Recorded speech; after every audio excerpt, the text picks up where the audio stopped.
So let's take a look at the gear I used on the PCT for about 3.5 months. This is the gear I used for my 2025 PCT through hike. So I started with the Durston Copla 40 over the hip belt came off at one point and I ended up stitching that back on, but I did use that for quite a ways, and then I switched off to the 55 since I had a bear can that I needed to put in there. And this one developed a hole up top here from this rubbing against it, I guess, and the belt started tearing off on this one as well, right here at the bottom. Durston's very good about warranting their stuff, so they really back their stuff up. So they sent me this one, and they sent me yet another one to replace it. All right, real quick on the Durston backpacks. I did start with this Copla 40. So comfortable. I love this thing. I was sad when the hip belt tore out of it, but I definitely needed a bigger one anyway. It had the bear can on top, and that's one thing you don't see pictured here is the bear can, because I got rid of it. I was not too happy with that thing, but I did have it where I had to. So the Copla 40, I had that and then switched out to the 55 almost entirely just so I could put the bear can inside and not have it strapped to the outside, because it was hard to keep tight. I wasn't really excited about that either. Like I said, unfortunately this one developed a hole in the pocket and the hip belt was tearing off again. And I don't really like warranting things. I mean, to be fair, the gear wears out. It shouldn't last forever, but also that fell apart a little prematurely, I thought, so I was okay with the idea of getting a replacement. But when this one failed, I was kind of, I don't know how I felt about that. Because then when I got the new one, so this is the new one, and I'll have a link down below in the description that I did a first look at this and kind of compared the differences between this and the last iteration. The biggest being that it's a full hip belt, and they've done the hip belts, they sewed them differently, so I don't think that's going to be a problem anymore. So I hope to have this one for quite some time, and I'll get back to you on that when I get done using it for a while. So it does have a more square cut. It doesn't taper down. That's another big difference. But once again, you can just once again, you can just check the description down below and see my first look and see all the differences there. But I'm still happy with the Durston pack, even with these things going wrong. I carry the foul cam clip for my camera on the shoulder strap. Started off with the Gossamer Gear fanny pack. This one ended up being way too big. It's the Piku. It's an excellent fanny pack, so I'm not going to take anything away from that. Also has this neat little butt pad you can pull out of here and sit on that folds up. It's very nicely made, but ended up being way too big. I also, for this trip, I started off with the ice axe, the camp ice axe. These are very light, even though they look beefy. They don't weigh very much. But I ended up not using that, and I did bring micro spikes as well. I did end up using those just a little bit in the Goat Rocks area. And then I have my trekking poles are Cascade Mountain Tech. These have been absolutely fantastic, except for where the strap goes in. So I don't use straps, so I pull them out. Put in some hot glue actually in there to seal that up. But I've had those a long time and they do a fantastic job. So when I switched out my fanny pack, I just got a Kelty, it's called a Giddy 3.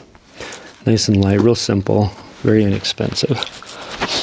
And somewhere along the trail I found this Z-Pax ground sheet. It was stuck in a bush. It's in perfect condition, and it just happens to fit my Plex Solo. So I ended up carrying that with me and found it was quite useful for a lot of things. So I ended up really liking it. So I have my electronics bag here. I'll go through that separately. There's a lot in there. And this is my DJI microphone gear, which I'm using right now. Cannot say enough about that micro. I think it's called the micro. Super light, sounds fantastic, easy to use. So I was super happy with that. These were new. I tried out a pair of Z-Packs sandals. There's almost nothing to these. They're very, very thin, and I have tried other ones, other sandals, and not been happy with them, but ended up absolutely loving those. They were fantastic. I couldn't imagine camping without them anymore. That's how much I enjoyed them. I start out with a platypus filter. I've had very bad luck with those. I don't know why. I feel like I back flush them and take care of them, but I always end up with a clogged one, so I've moved to the Sawyer and just stuck with it because I've had such good luck. The platypus water filter. Hopefully one of you can tell me, give me some feedback down in the comments why I've had so much trouble with these. They're really popular. People love them. I love the cap feature. It's so nice to be able just to shut that and to take the cap off and put it back on, so you can just throw it in your sleeping bag at night when it's cold. I really love that. But I've had 3 of these. The first one clogged up prematurely, backwashed it like crazy. The second one I bought from REI and it was on sale. It literally did not work. I couldn't get water through it at all. Took it apart, couldn't find anything that was obvious, but ended up getting a replacement for that, which is my third one, and it did not last very long. It was really hard to get water through. I want to love this because I love the way it's designed. The performance has just been really bad for me. So if you know why, if you have any idea what I'm doing wrong, let me know in the comments down below. I'd really like to know. I have a 2-liter Canuck water bag. And then this is my poop kit. It has my trowel and everything in there. And then I have also my first aid kit. And once again, I can go through that separately. There's a lot in there. As far as clothes go, I have a pair of Rab shorts and Outdoor Vitals tights. And I wore those all the way through. They did really well. Northwest Alpine Alpha hoodie. I'll have to do a whole separate video on the Alpha. I have a lot to say about that. It's pretty amazing stuff, but overall very fragile. I think that's the only negative, and it's expensive, I guess. I ended up having to replace my hoodie. That one's called a Runyon, which I had never tried before, but looks like it's going to be a pretty good hoodie overall. Then I wore my OR hat through the whole thing. This thing's super light, and one of the things I really like about it is it has a mesh top, but it's mosquito proof, so mosquitoes can't sting you through it. That's kind of nice. Darn Toughs. These just don't seem that darn tough to me. I went through 4 pair, never could get them replaced. Everywhere I went said they were out of them, and they couldn't replace them, so I wasn't real happy about that. I use the Wigwams as sleep socks. They're just really cushy, really warm, and the advantage to having a second pair of socks is you can always switch them out if something happens. I switched over to these wide open socks that are really super comfortable. There's a lot wider. The Darn Toughs are just, they're too tight in the toes for me. I found these to be really comfortable, but they don't last very long. Even shorter period of time than the regular Darn Toughs. I had a pair of Dirty Girls gaiters that did not wear out. I actually lost one of them at a laundromat somehow, but had to pick up another pair of gaiters, and these are ultra running gaiters, and they're okay. I much prefer the Dirty Girl ones. And I think these are Enlighten Equipment over mitts that I use for rain to keep my hands warm. I've had them for about 3 years and they're about done. They really aren't waterproof anymore, but they were still windproof, so they're kind of nice to use. And then I have my Gossamer Gear 1/8 inch foam pad that I use for a butt pad, just for sitting. But I also put it underneath my sleeping pad as well for a little extra insulation and protection. I have a Garmin InReach, which I only really used for sending a notes home or a quick text home that I was safe. Had the BRS stove for the whole trip, which performed just fine. It doesn't like wind, that's for sure. And then a bandana that I use as well. So this isn't actually a toque spot. It's some knockoff Hamans, but basically the same thing, 750 mil that I use for the whole trip as well. Then I have a head net, which was worth its weight in gold, I must say. So I have my food bag. I do have a bear hang that I use occasionally. You cannot use that all that often on most of these trips. There's just not a good enough tree to do that most of the time. That's my toque spoon. I like the polished bowl. And then I tried out this toothbrush, which ended up being pretty good actually. I was a little surprised. And I always use this Big Sky koozie when I make my meals to keep my meals nice and warm. Frog Togs, which, you know, they work. They don't last very long. They're not very durable. And those are shot, but I hung on to them just for this video. Then I have a Far Point Alpha hat, which I don't find to be very comfortable.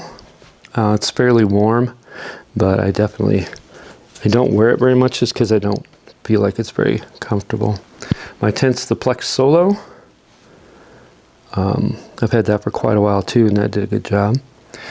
My puffy is a 4-Claws, which I got the earlier model, so I think it's quite a bit warmer than the newer ones are. And it was like 70 bucks back in the day. It's at least 2 years old. Zen Bivy pillow, inflatable pillow, super, super comfortable. I like the idea of having a pillowcase. It's just really comfortable against the skin.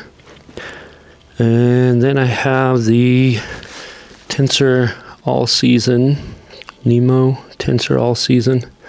That turned out to be fantastic. Super comfortable, very durable. I had no problems with that. And then I have a Swedish cloth for my tent to wipe condensation out in the mornings.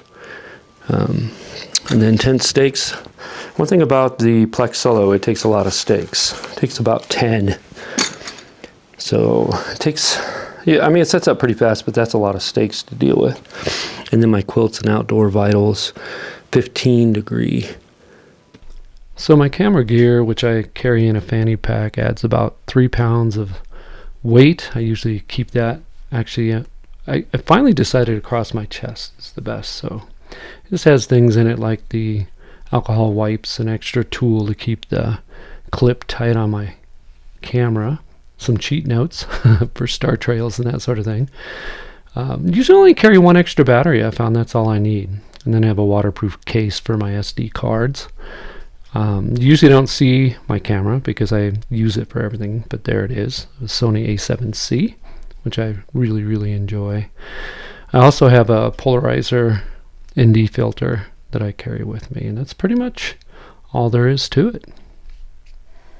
So to sum it up, my base weight was 18 pounds, but that's with a Bearcan ice axe and micro spikes, which I don't usually carry.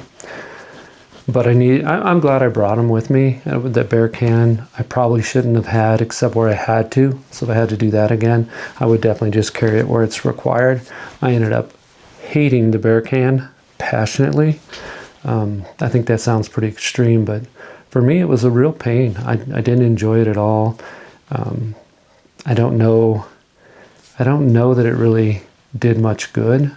I think it'd be nice to be able to use like an Aditech bag or something like that instead of a Bearcan, but I definitely wanted to follow the rules, and I don't want to cause any problems with bears. So I was willing to do that, and I would be willing to do it again if I had to. So I am going to link up here my introduction to my PCT hike, and I'll keep posting those as I get them done, so you can follow along on that entire trip. And thank you so much for sticking around all the way through this, and I will talk to you soon. See ya.